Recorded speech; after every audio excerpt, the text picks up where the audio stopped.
Hello friends, welcome. आज हम यहाँ पे क्वांटिटी एप्टीट्यूड के कुछ इंपॉर्टेंट एमसीक्यूज देखेंगे जो पेपर में आ सकते हैं। इसके बाद अपन रीजनिंग के भी देखेंगे। अपन कंटिन्यू मॉक पेपर भी 10 मॉक पेपर भी सॉल्व किए हैं, प्लस अभी इंपॉर्टेंट भी देख रहे हैं, प्लस मैं यहाँ पे एक्सपेक्टेड क्वेश्चंस भी बताऊंगा। ओके, जिन्होंने अभी तक चैनल को सब्सक्राइब नहीं किया वो सब्सक्राइब कर लो, ताकि जो भी मैं वीडियो यहाँ पे नाबार्ड के हो, चाहे एनआईसीएल के हो, चाहे आरआरबी के हो, यहाँ पे जो भी मैं यहाँ पे वीडियोस पोस्ट करूंगा वो डायरेक्टली आपको मिल जाए। चलिए स्टार्ट करते हैं यहाँ पे फर्स्ट क्वेश्चन से अपन। तो देखो यहाँ पे सिंप्लीफाई बोला है, तो 48 divide by 6 plus 6 into 3, okay, -5। तो इनडायरेक्टली यहाँ पे सबसे पहले क्या करेंगे, अपन डिवाइड करेंगे। तो देखिए 48 डिवाइड बाई 6 करेंगे तो 8 आंसर आ गया।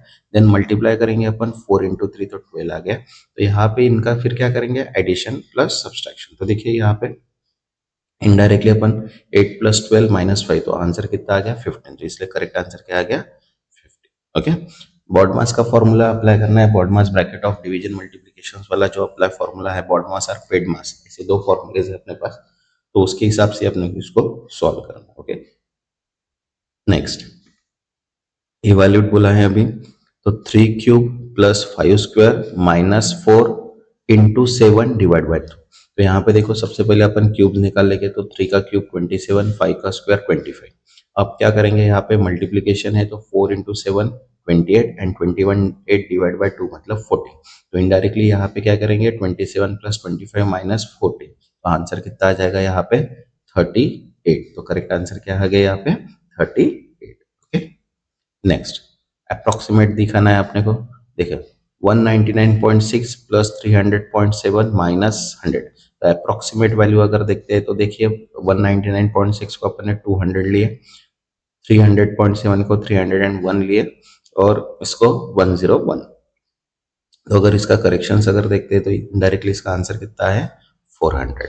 ओके, अप्रोक्सीमेट दिया है तो वैल्यू थोड़ी इंक्रीज भी कर सकते हैं, डिक्रीज भी कर सकते हैं, डिपेंड्स ऑन कि क्या दिया है। ओके, एंड देन उसके बाद जो करेक्ट आंसर रहेगा वो अपन यहाँ पे निकाल सकते हैं। नेक्स्ट एस्टिमेट दिया है 49.8 इंटू 8.9। तो यहाँ पे 49.8 को अपन ने क्या लिए 50 ले लिए और 8.9 को 9 ले लिए। तो 9 इंटू 5 45। तो करेक्ट आंसर 450 यहाँ पे शो हो जाएगा। ओके, नेक्स्ट अब यहाँ पे बोला है आइडेंटिफाई द मिसिंग नंबर। तो देखो 2 6 12, नेक्स्ट वैल्यू जो है वो क्वेश्चन मार्क है 30 है। तो इसका अगर सबसे पहले अगर सीक्वेंस देखते हैं तो सीक्वेंस में क्या है, हर वैल्यू को 3 से और 2 से मल्टीप्लाई किया। तो 2 इंटू 3 6, 6 इंटू 2 12, तो 12 इंटू 2 24। ओके, तो 12 इंटू 2 कितना आएगा 24। तो इसलिए यहाँ पे अगर देखते हैं तो करेक्ट आंसर कितना है 24। तो सबसे पहले अपने को पैटर्न समझ में आना चाहिए। अगर पैटर्न समझ में आता है तो इनडायरेक्टली अपना जो आंसर है वो क्या है कैलकुलेट हो जाएगा। ओके, नेक्स्ट यहाँ पे बोला है अभी कंप्लीट द सीक्वेंस। अब सीक्वेंस दिया है 3 7 13 21। ओके, तो यहाँ पे जो डिफरेंस है वो कॉन्सेक्यूटिव टर्म का है। देखिए 4 का डिफरेंस है, फिर उसके बाद यहाँ पे 6 का डिफरेंस है, फिर यहाँ पे 8 का डिफरेंस है। तो नेक्स्ट जो डिफरेंस आएगा वो कितना आएगा 10 का। देखिए इसमें जो डिफरेंस आया वो 4 का आया, फिर नेक्स्ट डिफरेंस जो है 6 का आया, उसके बाद का डिफरेंस जो आया नेक्स्ट 8 का आया। तो नेक्स्ट वाला जो डिफरेंस है वो कितना आएगा 10। तो इनडायरेक्टली 21 प्लस 10 मतलब कितना हो गया 31। तो इसलिए 31 जो है इसका क्या है करेक्ट आंसर है। Okay, next 7 find the root of equation X square minus 8x plus 15 equals to 0। तो देखो यहाँ पे अगर x अगर देखते हैं तो से 15 को अगर अपन यहाँ पे फैक्टर्स करते हैं तो इनडायरेक्टली 3 5 15। ओके, और यहाँ पे क्या है 8 है, तो 3 प्लस 5 8 भी। इनडायरेक्टली अपने को जो फैक्टर्स है वो कितने मिल गए 3 5। तो इसलिए करेक्ट आंसर क्या हो गया इसका 3 5। Okay, next 8। अब यहाँ पे बोला है solve the quadratic equation 2x square plus 4x minus 6 equals to 0। तो अब यहाँ पे अगर सिंप्लीफाई करते हैं तो यहाँ पे देखिए फैक्टर्स के अगर करते हैं तो 2 इंटू 3 6 हो रहा है, बराबर है। लेकिन फैक्टरिंग अगर करते हैं इसका तो 3 प्लस 1। ओके, तो इनडायरेक्टली यहाँ पे देखो X square plus 2x minus 3 equals to 0, इसका फैक्टरिंग अगर करेंगे तो x प्लस 3 माइनस 1। तो इनडायरेक्टली माइनस 3 प्लस 1 इसका क्या रहेगा करेक्ट आंसर आएगा। Okay, next 9th।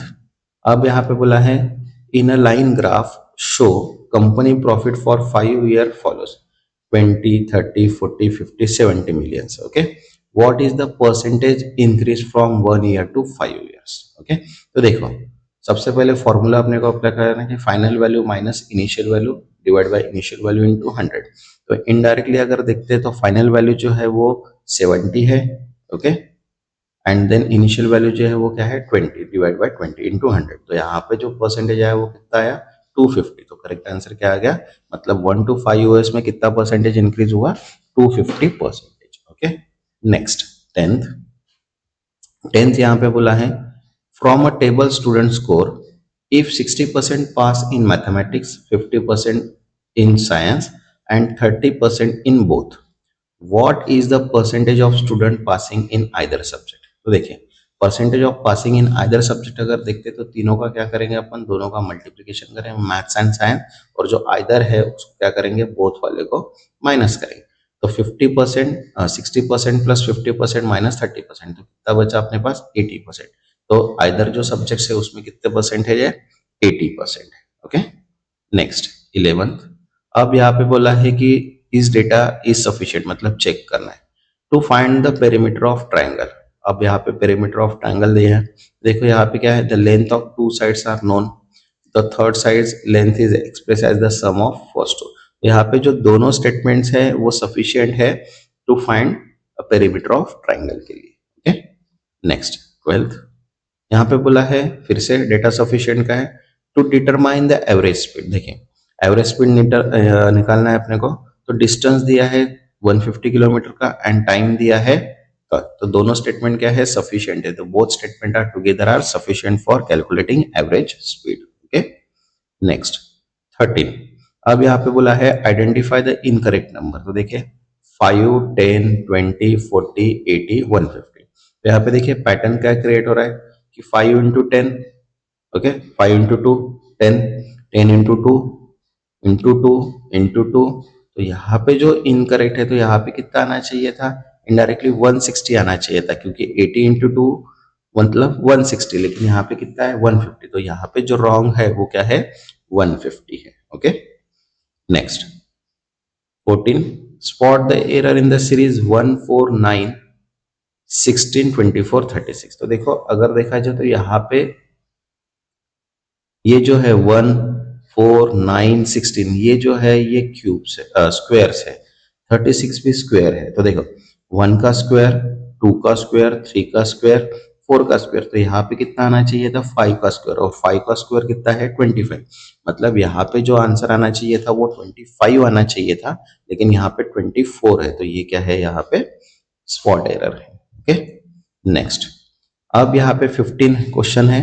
अब यहाँ पे बोला है if A can do a job in 10 days and B in 15 days. Okay. How long will take to complete the job together? तो देखो A के लिए 10 दिन का काम है, बराबर है। A जो वर्क करता है वो 1/10 करता है और B जो काम करता है वो कितना है 1/15 करता है। अगर दोनों को अगर कंबाइन करते हैं, बराबर है 1/10 प्लस इसका एलसीएम जो है वो कितना आ जाएगा 60। तो 5 डिवाइड बाय 30 इसका एलसीएम जो आएगा वो 30 आएगा। तो 5 डिवाइड बाय 30 मतलब 1/6, मतलब 6 डेज उसको लगेंगे जॉब को कंप्लीट करने में, अगर वो दोनों मिलके काम करते हैं। नेक्स्ट 16। अब यहाँ पे बोला है a tank can fill by 2 pipes in 12 hours and 15 hours respectively. How long will it take to fill the tank when both are used together. तो देखो ए पाइप जो है उसको टैंक को फिल करने में 12 आवर्स लग रहे, और बी को करने में टैंक को फिल करने में 15 आवर्स लग रहे। तो अगर दोनों अगर ऐड करते हैं कंबाइन करते हैं इनडायरेक्टली, तो इसका एलसीएम कितना आ जाएगा 60। तो 9 डिवाइड बाय 60 मतलब 3/20। तो 3/20 मतलब अप्रोक्सीमेट अगर देखा जाए तो 6.67 आवर्स इसको लगेगा उसको फिल करने में। Okay, next 17। अब यहाँ पे देखो क्या बोला है कि if the sum of ages of A and B is 60 and A is twice as old as B, how old is B. तो देखो बी का अगर एज देखते हैं अपन, सो एक्स लेते हैं, और ए जो एज है वो क्या है ट्वाइस है, और इनकी सम मतलब x प्लस 2x इतना कितना हो गया 60, इनडायरेक्टली 3x इक्वल्स टू 60। तो x की वैल्यू अपने को कितनी मिल गई 20। तो अपने को b की वैल्यू अगर निकालना है तो b की वैल्यू अपने पास, तो b की वैल्यू कितनी हो गई indirectly 20। Okay, next 18। Father is 4 times as old as his son. After 5 years, he will twice as old as his son. What are their current ages? तो देखो, अगर सन का एज अगर देखते तो वो एक्स है और फादर का है वो है 4x। 5 ईयर्स के बाद अगर देखते तो सन जो है वो कितना हो जाएगा x+5 और जो फादर है वो कितना हो जाएगा 4x+5।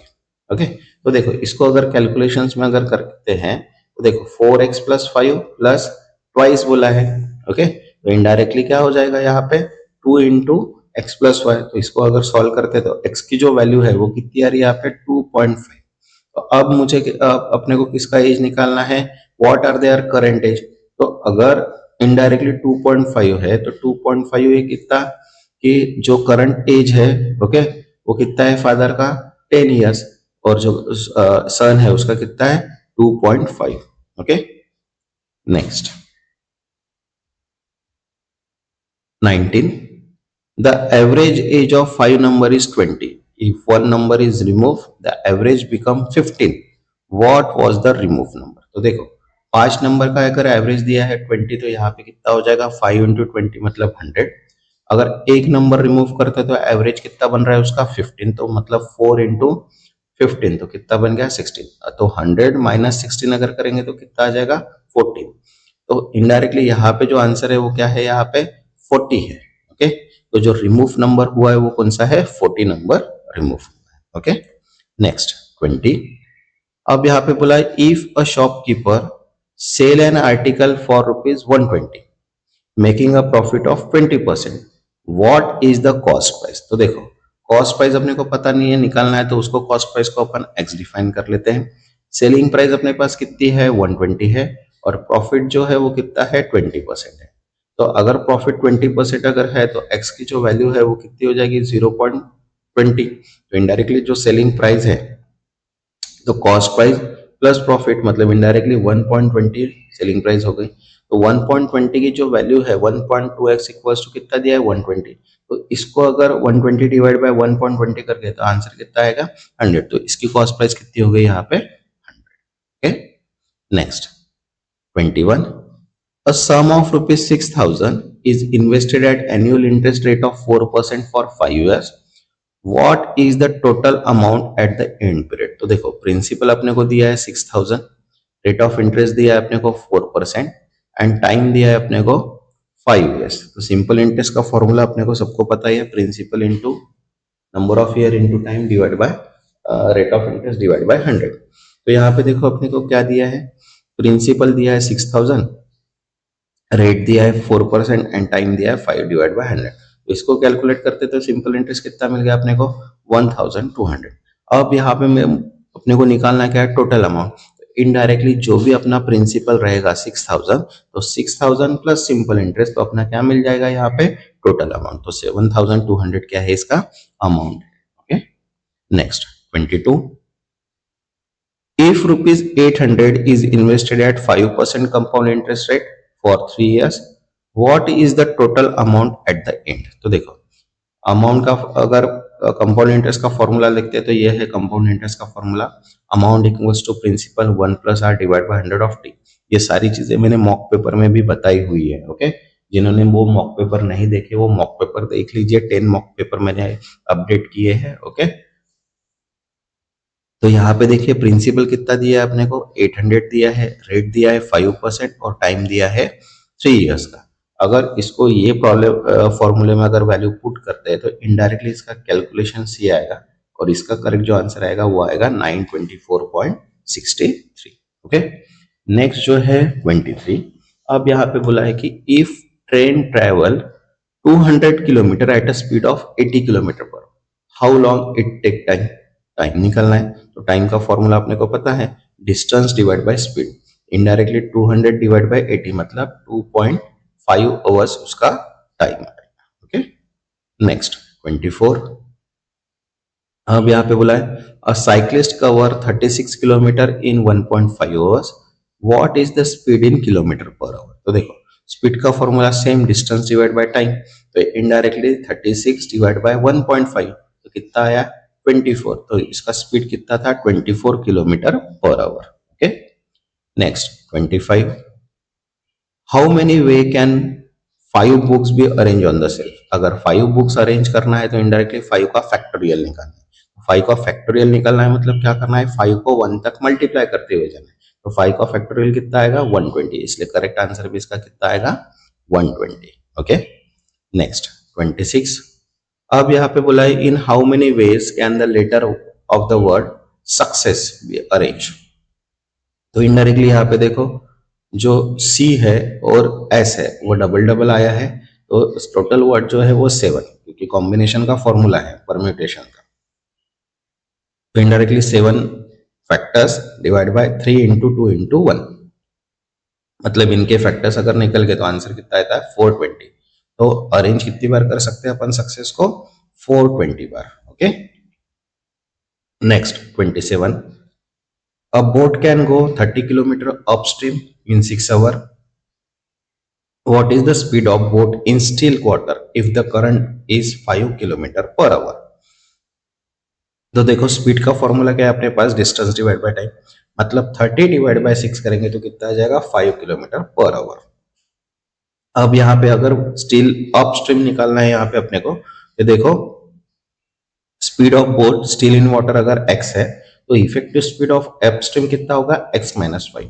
तो इनडायरेक्टली x-5 इक्वल्स टू कितना हो गया, 5। तो इनडायरेक्टली जो x की वैल्यू है वो कितनी आ गई, 10 किलोमीटर। तो इसलिए करेक्ट जो आंसर आएगा वो कितना आएगा, 10 kilometre per hour. Okay, next 28।